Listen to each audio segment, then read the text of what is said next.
Welcome to the How to Die in Mexico podcast. We help expats live better in Mexico by addressing end-of-life worries and fears through education, contemplation, and planning resources. I am your host, Sarah Mae Conway, author of the book, How to Die in Mexico, and you can find me at dyinginmexico.com.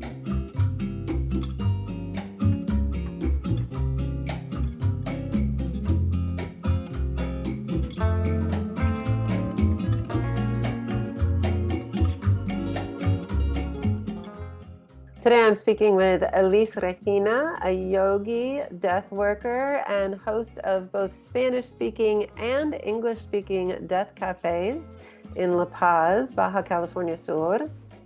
It's a conversation that we have in a coffee shop or in some house, in someone's house, home. It's an international organization. It's non-lucrative. It's more like gathering and talking, and anyone can host a Death Café, and anyone can register in the organization. We spoke about why a U.S. citizen might want to move from the U.S. to die in Mexico, how the conversations that take place in a death cafe can benefit us, and how the practice of yoga intersects with preparing for death. When you talk with someone in a coffee table and you see that you are struggling and you are you're sad and you are passing through a difficult time, and you see some stranger in front of you talking about their own process with their own feelings and passing really bad also, you just say that, I'm not alone in this. And that's really helpful. You can learn more about Elis on her Instagram at elisregina_Shakti. Because I realized since we started this Death Cafe in Guadalajara and now here, is that there's a lot of interest to talk about death. Yeah. People really need to talk about it. We need to understand, because it's happening, and now with social media and all these things, we are seeing death too much. May this episode be of benefit to you, and if it is, I would greatly appreciate your support in the form of a like or follow, or better yet, leave a review.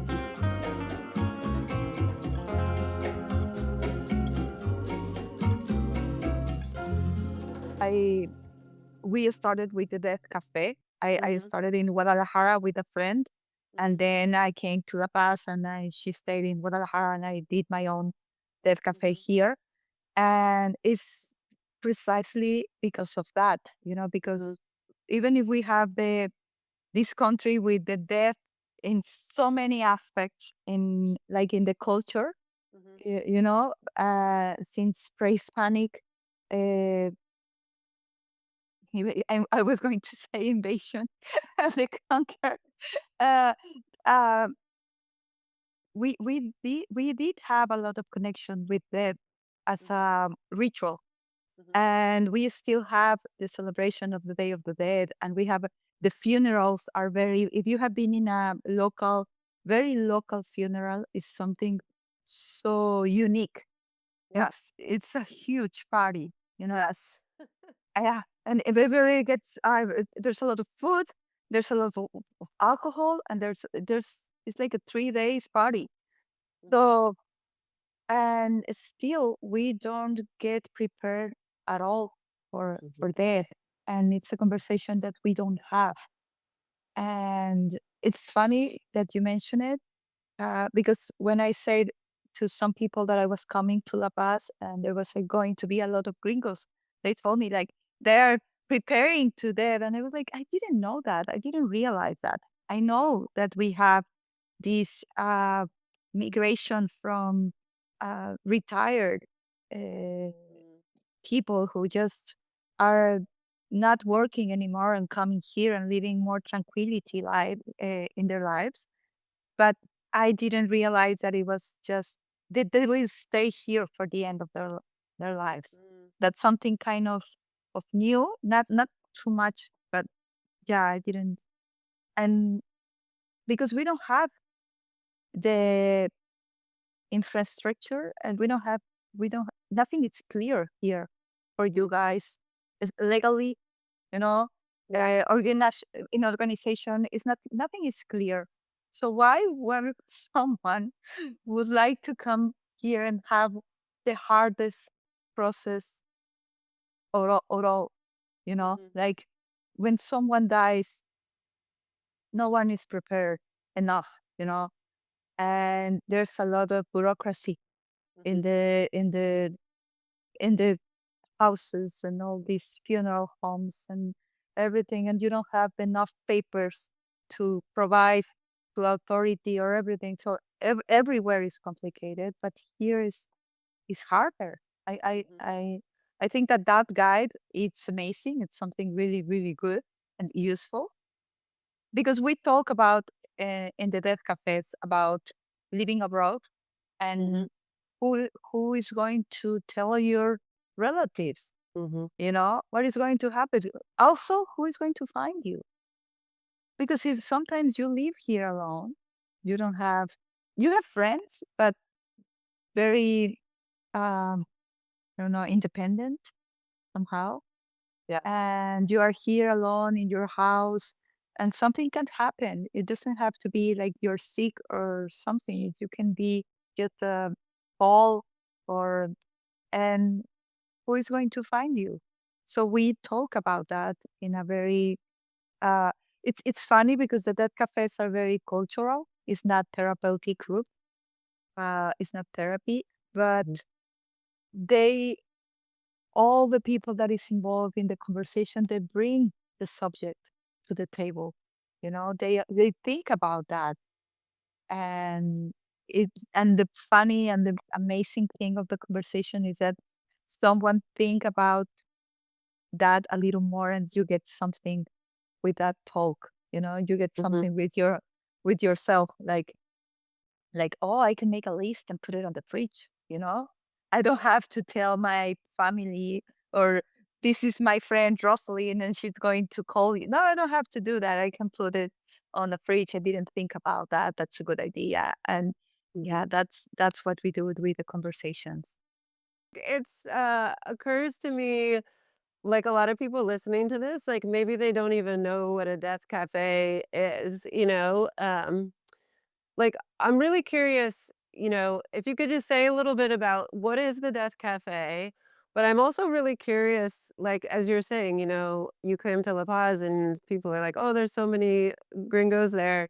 But I'm curious, like, why even bother to host a Death Cafe in English? Mm.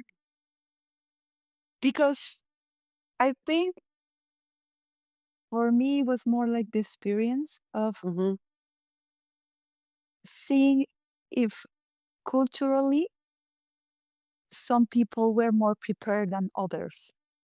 It was like an experiment, as I was mentioning about the culture in Mexico. So let me uh, talk about what is a dead cafe, and it's a conversation that we have in a coffee shop, or in some house, in someone's house home. Uh, it's an international organization. It's non-lucrative. It's more like gathering and talking, and anyone can host a Death Cafe, and anyone can register in the organization.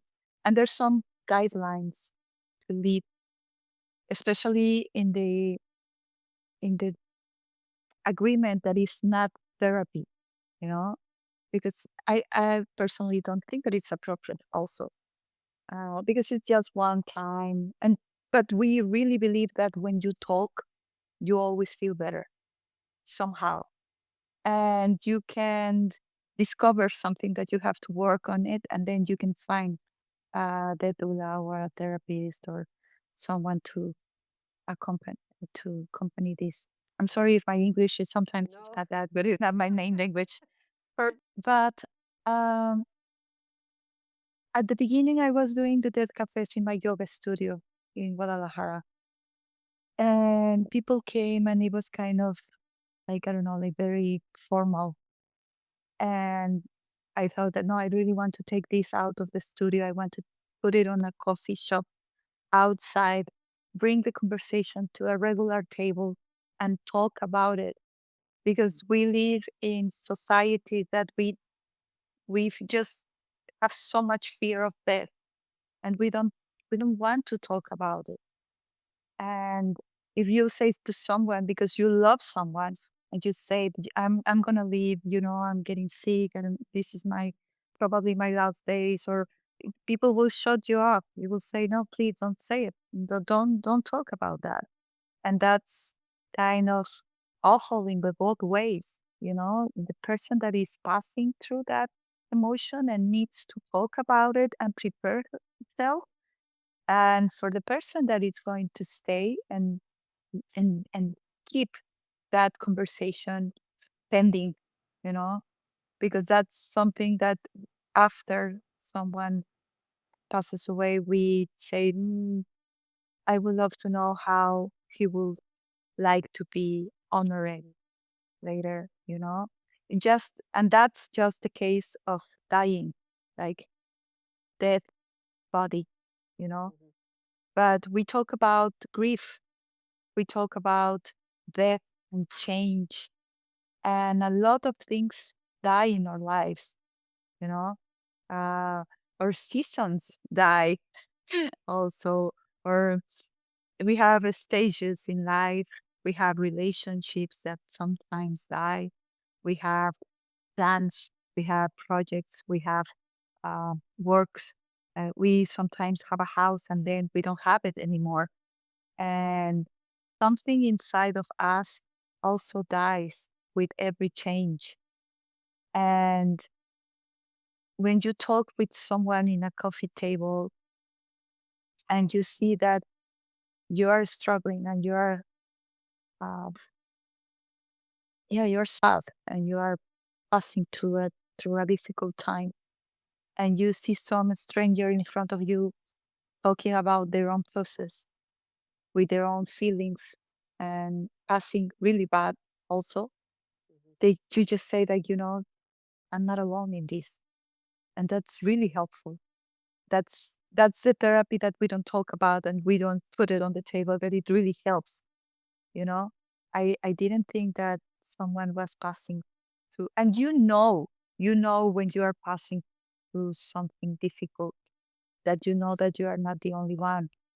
But it's a stage of the process to say, why me?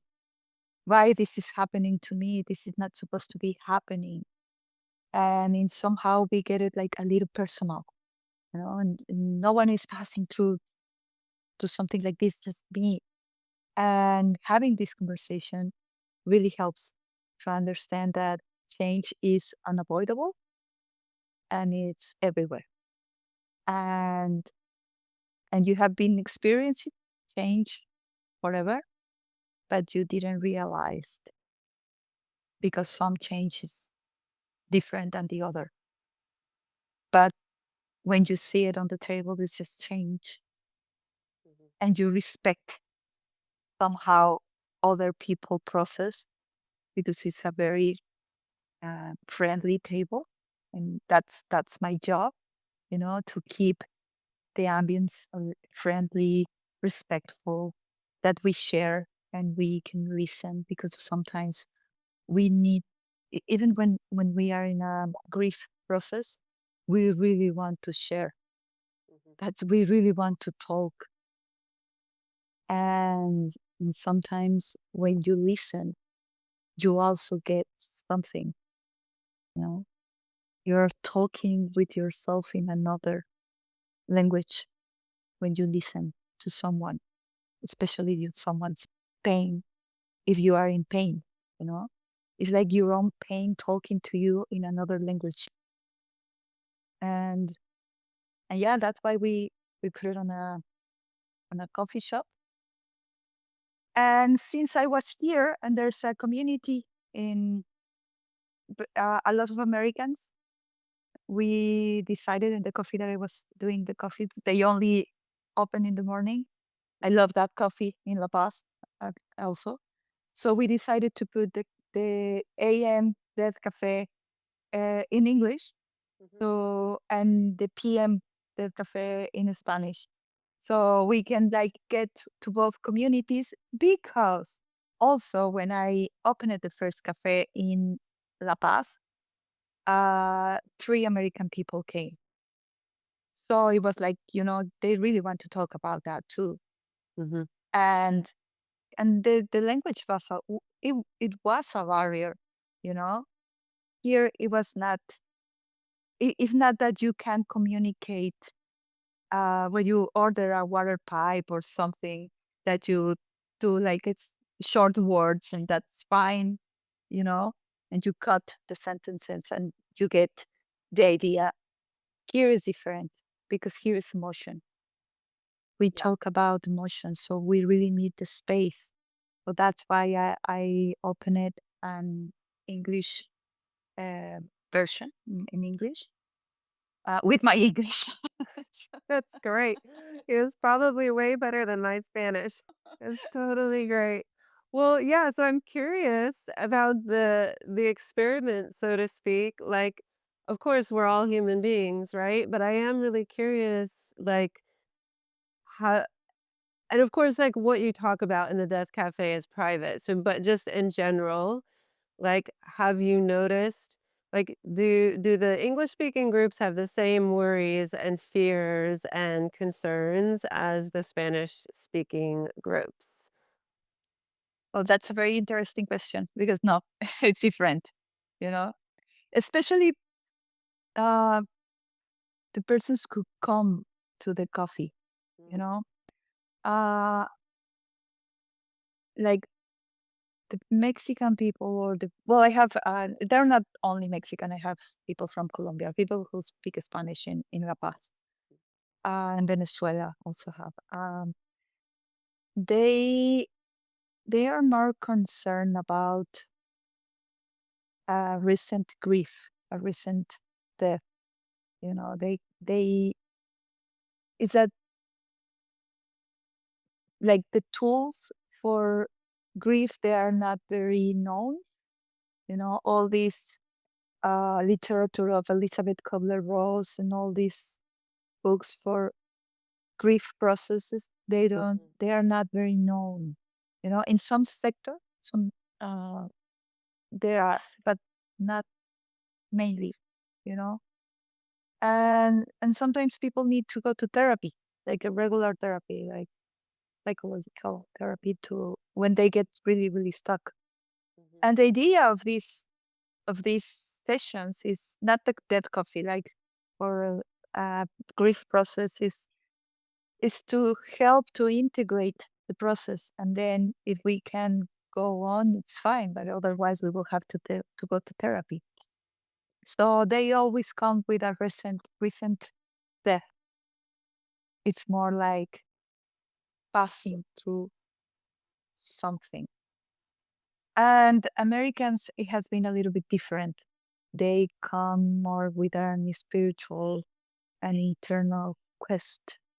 It's more oh, like they are trying to find answers for themselves, and also they have their own grief process. They come with grief also, but some of them are more. I don't know. They have more information about grief and books and literature and podcasts and things like that. mhm. Yeah. I think that we use in Mexico in the podcast, I think it's everywhere the same, but it's more a cultural for, I don't know, ideas. And it's death is not the first thing that we look to listen and to hear about when we are looking for a podcast. Yeah. I don't know how's your experience, but Well, it's probably the same. I mean, I think what's interesting to me is, well, obviously there's a death denial across all cultures right now.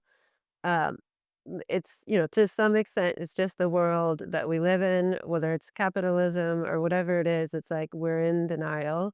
We think we can keep this thing going if we only try hard enough, work hard enough, maybe. We don't wanna get old, we don't wanna die. But it's fascinating to me to hear you say that because I think, like, from the American perspective, I think we have this view that, like, oh, like, Mexico has such an open death culture, Mexico has Dia de Muertos, and Mexico has, like, all these things, Mhm. but yeah, but I do think that there seems to be, um maybe, yeah, more awareness of this, like, death positive movement. I don't know if you've heard that term of, like, the death positive movement, yeah. Mhm. Maybe coming from a more English speaking side of things, but, yeah, I'm curious, like, what you think if that movement is, like, gaining traction in Mexico or, um This is yeah. what I'm trying to work, and I always have to do like this is a positive movement about the concept of death. I really have to clarify that always in Mexico, you know?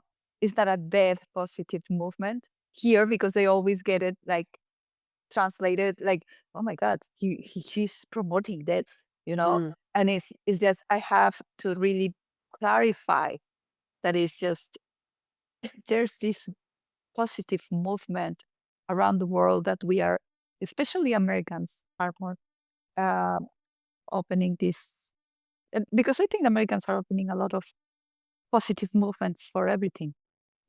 I think that for many aspects of life, and I always have to clarify that it's about the concepts of death and the concept of change. mhm, And it's funny that you say that. Yes, Mexico has this culture of death, day of the death and the party and everything. Let's go and die in Mexico. Let's go and find because we're gonna have that. And it's just yes, there's a celebration. There's the ideal of remembering, you know, and I love the ritual that is so necessary in the process of recovering from grief, you know. But I think that it's something that you are not prepared to face, like the confirmation that death is with you all the time. This is what I try to explain, and people that we are doing these death cafes or where we call it thanatología, mhm, the sessions or companionship in the process of grief. Uh, the idea is that you understand that death is not waiting for you. It's mhm, just it's a companion of life. It came with you when you were born. It's your twin sister, you know. It's here all the time, and it's not waiting for you. So the idea is that don't be afraid of it. Just get to know it, because as you get to know your twin in life, you know, you get to know life because you're here, because this is me, this is you. So death is here. But if I'm here, I'm not dead. I'm alive and I still have time and I still have opportunities and I still can do things. So the thing that in Mexico we talk or we have the celebration, it is nothing to do with the real life every day of facing death, you know? mhm. It's just a party, a celebration, a commemoration, a day to remember. But it's crazy. I don't know if I make it clear. It doesn't have to do anything with the mindset of death in the ordinary life. Yeah. You know, we don't want to die so we can expect to someone put our picture on an altar, and we don't want that. It's not, we weren't culturalized or educated in the idea that, oh, one day you're gonna die and you will have your picture put it on an altar, and you're kind of expecting in a ceremonial way that to happen. mm, it's just a, I don't know, maybe it make us feel a little better when it's November 2, Hmm. and the rest of the year is just is afraid of death Yeah. all the time. Yeah. So this culture is there, and it's beautiful. And I think that maybe before it was different when all this tradition was honored, and this, when you go to small towns, you know, like Michoacan, Hmm. where they have the dead of the day in the dead very different than what we have in Mexico City or San Miguel de Allende or other states that are more like culturalized for the tourists. Hmm. When you go to the local, very small towns in Mexico, it's different. And maybe somehow there is still a little bit this knowledge of the tribe, that Hmm. we are passing away and we are returning home, you know. But now in the big cities, and with all this also information of new modern information, is just different. We don't think about the death of the dead. Yeah, yeah, and it sort of fits with this idea of, like, yeah, this assistance in processing grief, but perhaps not yet touching on the grief of everyday life, you know? Um, yeah, and I'm curious how this all ties in, um, to the yoga practices that you teach and to your life as a yoga teacher. Because for me, like, maybe dealing with these issues of like fluidity and the cycle of death and life and death and life and change and impermanence and, yeah, just being with grief and being with suffering, like you're saying, 365 days of the year. um, it feels like this is connected to maybe some of what you teach as a yoga teacher, or no? My teaching transformed in so many ways after understanding the death process in a modern and cultural, because yoga is dying, it's just returning to the intelligence of the, you are taking all these layers away, and then you can get into what is real. There's this Veda, from the Rig Veda, this mantra that is bring us from the real to the real, from the darkness from clarity to clarity, Mm. from dying to eternity. And that's the Rig Veda, and that's 5,000 years ago. You know, it's the essence of the yoga, to go back to be the source, not go back to be the source every day in your life, and understanding and seeing with clarity that this is just a body, this is just a thought, this is just an emotion, but you are not that. And you also are that, because you have the privilege to live, to have this embodiment, but you're not that. You're the source, living that projection, living that reality of life as it presents every day. So I think when, and I always say that this is like curiosity that I had since I was really, really small. I think I wasn't, I wouldn't say afraid of death, but it was more like everyone, every time that someone passed away in my family was like, hey, it's so sad, you know? Mm. How can't you move on? And why do you have to keep the black for so long? My grandmother used to wear black for undetermined time. It has to be like that. And the rosary on the funeral, it was like it has to be every 5 minutes, and it has to be really, really. And I was a child, and I was questioning why now, why only now, you know. And when I started to study yoga, I think many of those questions were answered, but I didn't realize until I started to study the death process, And it was funny because I always say that I was a Catholic instructor when I was a child, and I get to understand my religion and the Catholicism, which I don't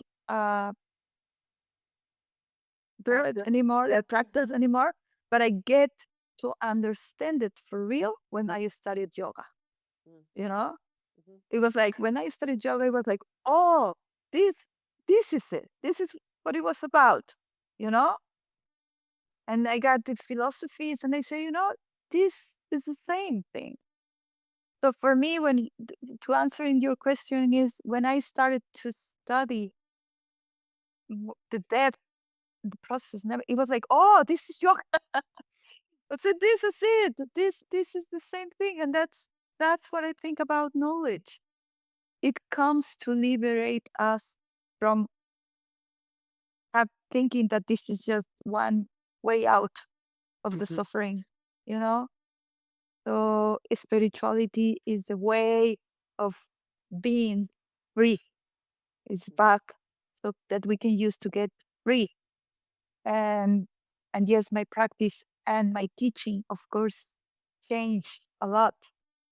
And I still teach vinyasa and still teach the body, you know, more than before.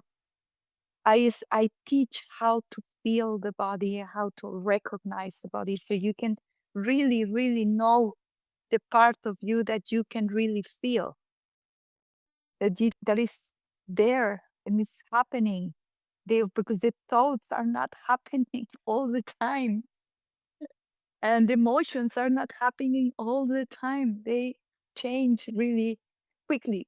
These also change, but it takes longer. It takes years and the stages of life also. So yeah, that's what I teach now. When I teach asana on the mat, I teach the body, and the energy of the body. And when I teach meditation, I teach liberation, like understanding that you are not the body. But how would you know you are not something that you don't know? You see? And especially for Westerners, that we are the body, and our culture teaches that we are the body, that we are feelings, we are sensations. So if you buy these things, you're gonna feel this. If you get these things, you're gonna be like this. So we are constructing ourselves all the time. So we really need to know what and then I can dissolve that.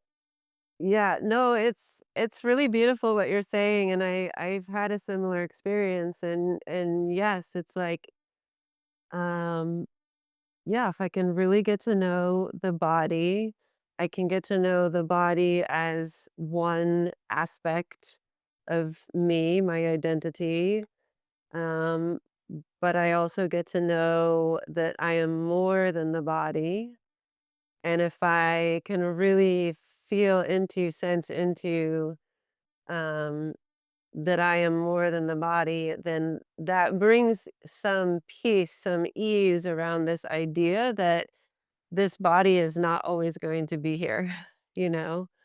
Yeah. Um, And also and there's yeah, another.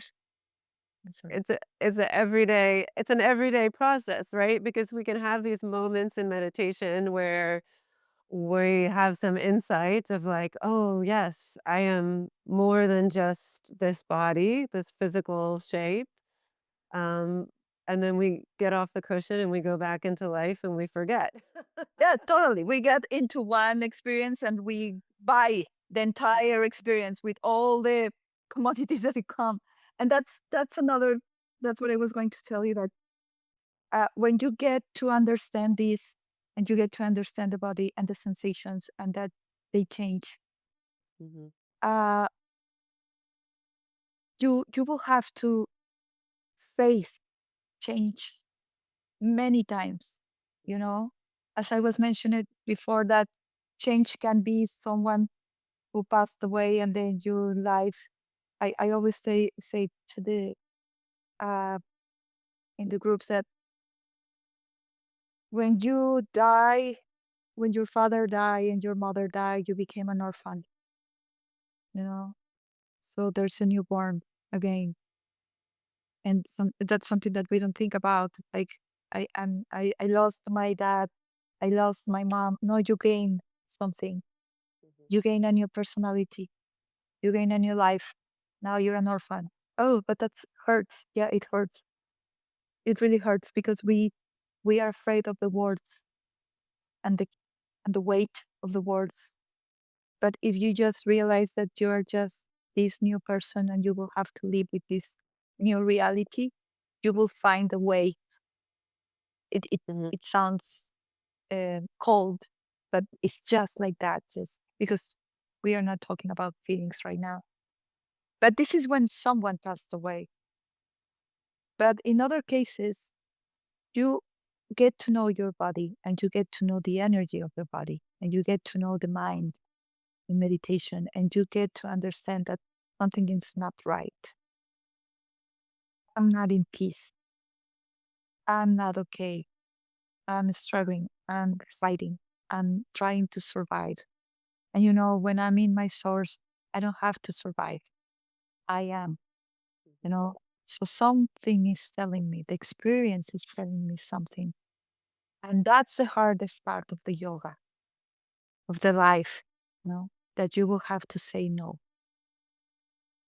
and you will have to take the change. You will Mhm, have to say, this is not happening anymore. And you provoke the death, you mhm, know, you make a decision.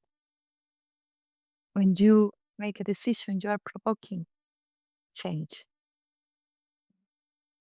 And that that's really hard, mhm, because that's the moment that those are the grieving process of changing a relationship, a divorce, you know, a change of job, you know, mhm, resignation, uh, ending a project, you know, changing your house, moving, all these other deaths and small deaths that we have to live and we have to face many times in our lives. And sometimes we don't do them because we are so afraid of change, yeah, because we don't know how to be in peace with ourselves. So we hold things, and those are the ones that prepare us to the big one. So that's what I was telling you. You get friends with the dad that is here with you, with your twin sister. You will see what we should do with this thing. Can you join me?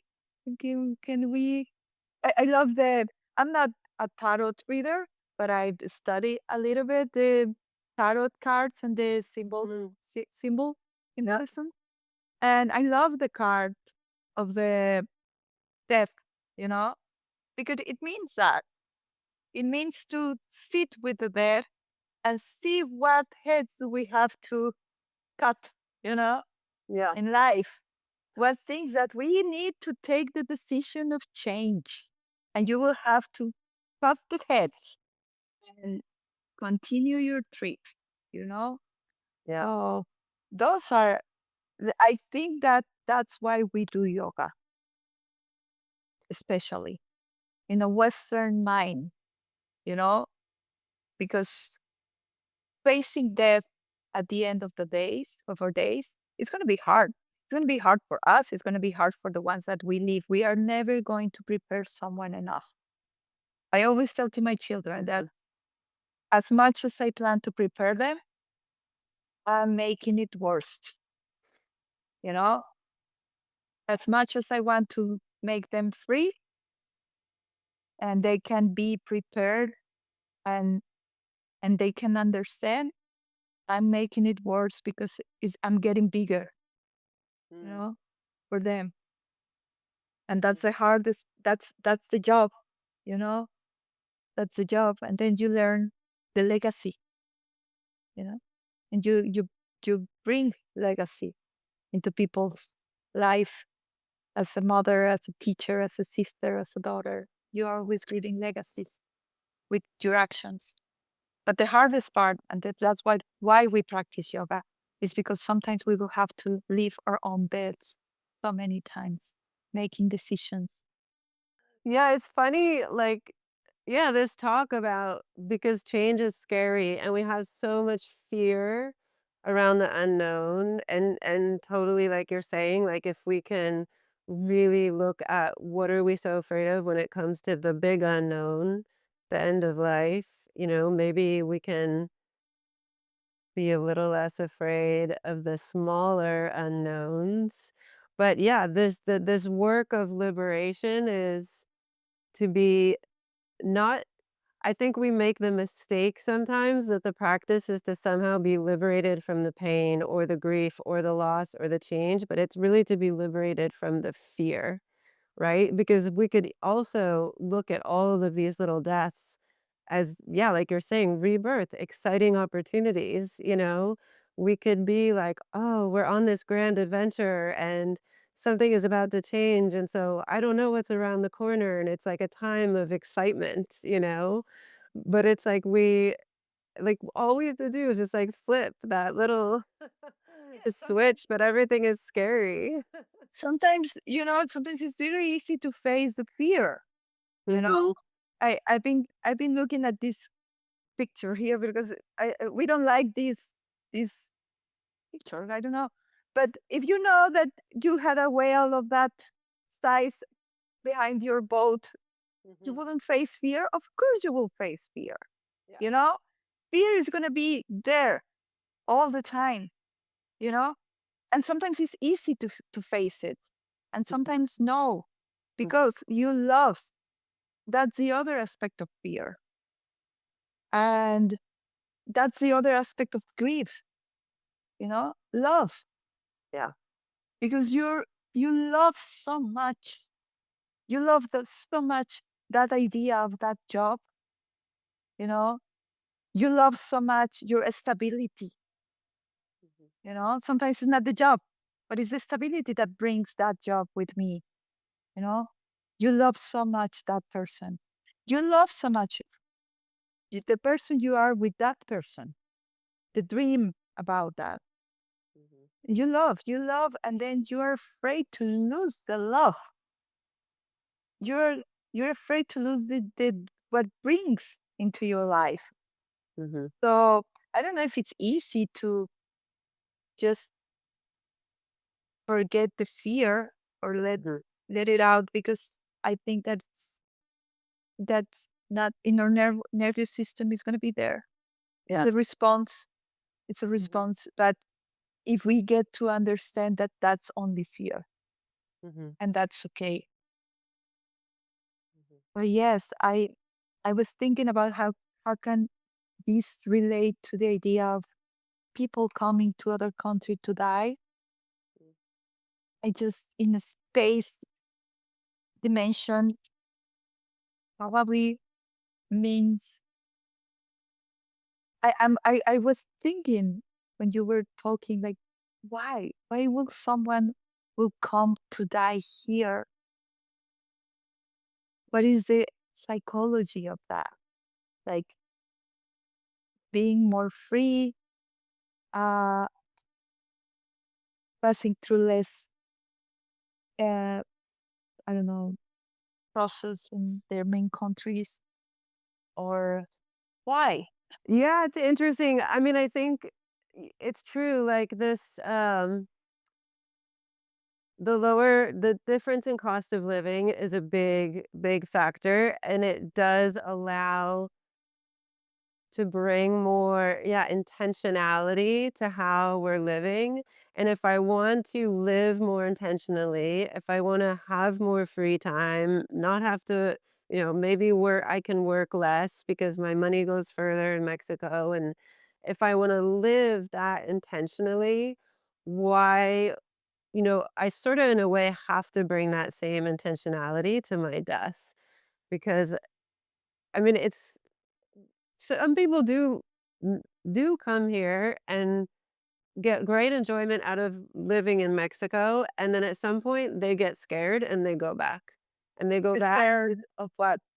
of they get scared of dying in Mexico, and they go back, They wanna be close to a hospital. They wanna, like you're saying, have really good hospice care, whatever it is, but I think that for a lot of people, and maybe this is related to the death positive movement, like, um, they don't want to be in a hospital at the end of their life, They don't want to just be hooked up to machines and go to a doctor for every emergency situation. Like maybe they're ready to be like, oh, people have been dying since the beginning of time, and maybe I can live with real intention and die, bring that same intention to how I die, and and be more accepting at end of life, um, whatever that process looks like. Like maybe there's a way to go through that process without, you know, spending thousands and thousands of dollars on medical care and hospitals and What is change? What is changing for you is that you are getting into the unknown. Mhm. So that's why you are feeling it as something with purpose. Like dying in Mexico has a purpose, but it's not because it's Mexico, and it's not because it's cheaper, and it's not because it has the Day of the Dead and then you will have this understanding of death. No, it's because you are doing something. You make a choice, and Mhm. that choice was getting into the uncertain and to the unknown. And then you discover yourself alive, Yeah. doing something, creating something. And that's the thing that if you get, I, that's why in the office and all these things, we talk about this. And that's a positive movement about death, Mhm. that you understand that you are doing something and you're alive. We, it's just so beautiful that we never leave a death cafe that or feeling Yeah. overwhelmed, you know? We laugh a lot, actually. Every time that I make a reservation in a coffee shop, they're like, they're gonna come and talk about death. You know, they just kind of. I do the advertising on Instagram, and they're like, oh, people, and we laugh a lot, and we cry, and but we also laugh, like big laughs. You know, to realize that we are alive. There's a lot of interest. Yeah. That's what I realized. I Yeah. wasn't very sure about this. I've been working with that companionship like the Mhm. last year, like really working with it and starting this. It was part of my process to really see what I'm heading to as a yoga teacher. And I think that I've been that's where I see myself in 10 or 20 years, as a death doula more than a yoga teacher. Mhm. But um because I realized since we started the Death Cafe in Guadalajara and now here, is that there's a lot of interest to talk about death. Yeah. People really, really we need to talk about it. We need to understand because it's happening. And now with social media and all these things, we are seeing that too much. It's we are Mhm. facing death and change and transformation in our planet, you know, in a very environmental way. And we are seeing them in a political way. Yeah. And we are seeing now the news like uh, happening a lot of riots and violence in the cities everywhere and death, death, death, death. So we are facing it more than ever. So we really need to discuss it because we are discussing life. We are not discussing death Hmm. because we are in this side of the seat. But yes, we that's I hope that everyone that listens to something like this, I don't know if it gives the opportunity to make a death cafe, but I want them to feel more open to talk about Yeah. death. I always say to the people that comes to the death cafe that I know when they arrive at home, they tell to their relatives or their friends, like, oh, today I went to a dead cafe. And it was, what is that? What are you doing? You're talking about that. And then they say, no, no, no, mom. I mean, it's something like this. Or no, it's something.